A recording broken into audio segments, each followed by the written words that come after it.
Hello, my name is Brent McCune, and I will be moderating the question and answer session this afternoon. On behalf of today's sponsor, the Olathe Chamber of Commerce, I'd like to thank the participants for agreeing to be here today and to promote the Olathe effort, which is focused on educating Chamber members and the business communities about what will be discussed this upcoming session in Topeka. The format for this video session will include a 1-minute opening statement by the candidates, followed by a question and answer period. Candidates will be asked prepared questions on business-related topics, and candidates do not have any prior knowledge of specific questions. They will also be asked to limit their responses to 2 minutes, and the session will conclude with a 1-minute closing statement. I'd like to introduce Representative Scott Schwab, who is seeking re-election in House Seat number 23. I now would like to ask our candidate for a 1-minute opening statement, and if you would, tell us a little bit more about yourself and what distinguishes you between you and your opponent. Well, my name's Scott Schwab, and I've been state representative for the 49th District for most of 10 years. And I've served on House Appropriations, Vice Chair of Commerce and Labor, and I'm currently Chair of the Ethics and Elections Committee. And probably the biggest trophy we got out of there was 2 sessions ago, we got the voter ID to increase the integrity of our elections. As it relates to the difference between my opponent and I, is knowns versus unknown. I've been a consistent voter for Republican, less government, returning tax dollars back to that taxpayer, and also protecting our business environment and trying to expand that business environment so folks that are trying to find a good venture to plant a new venture in business in Kansas, they know that what their capitated risk is. They know what their costs are going to be when they come to Kansas. So my opponent, I don't know what he's going to do. He hasn't had that experience. He doesn't have a voting record. So in a climate like this, with an economy that's struggling to get off the ground, we need to make sure we have knowns. What is my state representative going to do? And I'm predictable, and I'm proud of that. So let's begin with our question and answer session. I'd first like to start off talking about budget situations in Kansas. For the past several years, the legislature has faced difficult budgeting choices, and for now our economic future remains uncertain. If Kansas were to face another significant revenue shortfall, how would you support balancing the budget? And if you could, be specific as you can. For example, if you support prioritizing services, what are your priorities and what would you cut? And if you're proposing to eliminate inefficiencies and waste in state government, how do you expect to find that savings? Well, the first thing you have to take a look at is, and it's a big if we get in a shortfall, if there's thermonuclear war. I mean, we've come through a shortfall, and right now revenues are growing, so we've got to govern with the knowns, not the unknowns. But yet, at the same time, you do need to plan for worst-case scenarios. I don't think we're in a situation where we need to raise taxes again. We've known. I mean, last 2 times we've had tax increases, the revenue comes in less than projected because all of a sudden we're telling businesses we're going to balance the budget on your back and not on ours. I think the best thing we need to do to protect ourselves from shortfalls right now, besides protecting the business environment, which I think we took strides in that last session, what we have to do is redo the school funding model, because that's the largest budget item. And we constantly do this policy by court demand. We get a handful of schools that are unhappy with the model. They take us to the court. Court tells us in vague generalities what we have to do, and we don't govern. We just try to get the number of votes we can get and get a governor to sign it. We throw it out there. Next thing you know, we can't afford the model, but we wasn't about making a good educational decision. It's about making the court happy and trying to get enough people to vote for it. I really appreciate the governor's task force, because now we're dissembling that and say, okay, what's the appropriate way to fund education going forward? And that's where we're going to be able to save money without compromising outcomes. Question number 2 deals with education in Kansas. And as you know, quality public education has been a cornerstone in Johnson County and our economic prosperity. What are your views on the current state of K-12 education funding in Kansas? And how should the legislature proceed on this issue? And would you support vouchers in Kansas? I don't agree with the premise. I don't think education is the cornerstone of the economic environment. I think the results of education is the cornerstone. We have an educated workforce. But just because you fund more through K through 12 through a failed model doesn't mean you get more economic development. In the 2000s, the state of Kansas is the only state that did not increase the number of private sector jobs. But yet, throughout the entire Sebelius, Graves, and Parkinson administration, their goal to grow the economy was to fund more public education. And it didn't work. It didn't. The way we're going to grow the economy and take care of K through 12 education is to make sure we have a business environment. Rather than funding education to get business, we need to create a business environment that will fund education.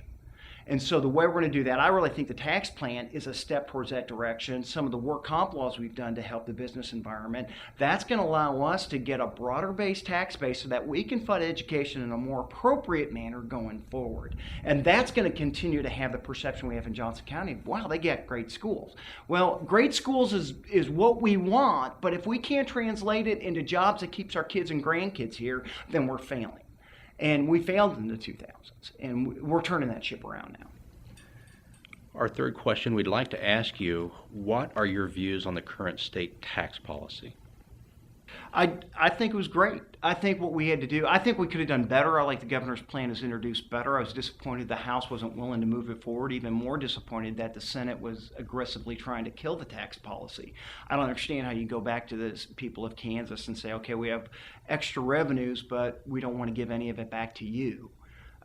When we were short on revenues, we took it from them. And in some cases, we refused to give back their tax returns because we wanted to spend that money. So when we had a surplus of revenues, we need to make sure we use the tax code to continue to try to grow the economy. And we are one of the few states that's actually our unemployment rate's going down now, which is really what we want. We want to make sure we're providing those jobs to the citizens, the people of Kansas. And really just to put it down on the mom and pop level is nobody wants to pack up their kids and their grandkids in a car and send them to California, Texas, or Chicago to get a job. So that tax policy creates that environment where businesses can come to Kansas and say, yeah, it's not a coastal state, so our shipping costs may not be there, but the tax code is so favorable, let's locate or let's start in Kansas. Because if they can't make a profit in Kansas, why else are they going to come here? Another important topic in recent legislative sessions has been illegal immigration. How do you believe Kansas should proceed, if at all? You know, this to me is a federal issue, and it's a tough issue because there are issues with illegal immigration, and especially the violence that comes with illegal immigrants. And that's the portion that's rarely talked about, which is highly offensive to me. But we're not a border state. We don't have the problems Arizona has. So I'm not sure we need an Arizona law because we don't have those dynamics. So I'm not in favor of cut and pasting what Arizona does to Kansas because we don't have the problems Arizona has. They're a part of the Arizona border that really Arizona has no control over. The U.S. federal government doesn't have control over it.